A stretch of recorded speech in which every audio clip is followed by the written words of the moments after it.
more than 100 invocations of the Fifth Amendment, a contempt fight in the Senate, and now Dr. Anthony Fauci is refusing to return for another round of questioning.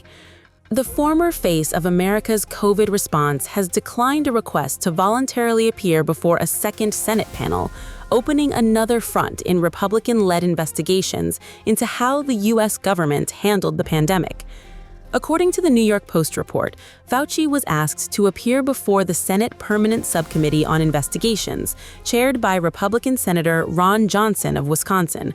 But Fauci's attorney rejected the request, arguing that another appearance after his July 29th hearing would impermissibly harass or degrade Dr. Fauci for political purposes. The refusal comes after Republicans on the Senate Homeland Security and Governmental Affairs Committee voted to hold Fauci in contempt of Congress. The dispute centers on his July hearing, where Fauci reportedly invoked his Fifth Amendment right against self-incrimination more than 100 times. Senator Ron Johnson is conducting one investigation, while Senator Rand Paul has separately spent years examining Fauci's role in the government's COVID response. Paul has accused Fauci of involvement in funding what he describes as risky research connected to the alleged lab leak theory. Fauci and his attorneys have disputed that position. Rand Paul has also repeatedly called for Fauci to face prosecution. Following the contempt vote, Paul has sought to send the referral directly to the U.S. Attorney's Office in Washington. Paul has argued that Fauci's repeated use of the Fifth Amendment raises questions that lawmakers still want answered. But Fauci's legal team maintains that another appearance would amount to political harassment. And now, the legal dispute has expanded beyond the Fifth Amendment. At the center of the next phase is a decision made by former President Joe Biden before leaving office. Biden issued Fauci a preemptive pardon before leaving office. That has now become a major part of the political and legal arguments over his testimony. Paul's position is that the pardon removed Fauci's risk of federal prosecution and therefore weakened his basis for refusing to answer lawmakers' questions. But Fauci's legal team disputes that interpretation. The issue is complicated because a presidential pardon does not automatically settle every possible legal question surrounding testimony or constitutional protections. And Republicans are continuing to investigate.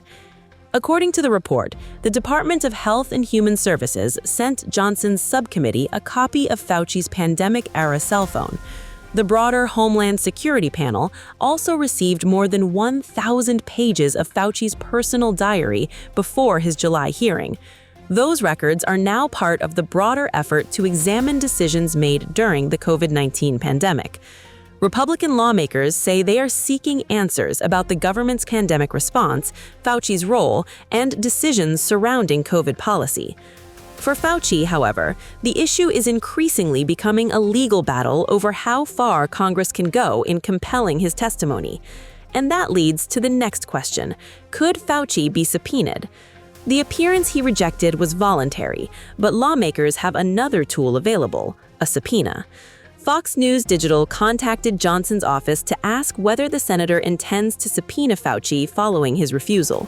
It also sought reaction from Paul's office and Fauci's attorney, David Schertler. If lawmakers move ahead with a subpoena, Fauci could face another confrontation with Congress over his refusal to answer questions. For years, Anthony Fauci was one of the most recognizable faces of America's COVID response. Now, years after the height of the pandemic, he is back at the center of a political and legal battle involving congressional investigations, the Fifth Amendment, and a presidential pardon. The immediate question is whether Fauci will be forced back to Capitol Hill to answer questions he has so far declined to answer. And if Senator Ron Johnson decides to issue a subpoena, the Senate showdown over Fauci and the government's COVID response could be entering its next major phase.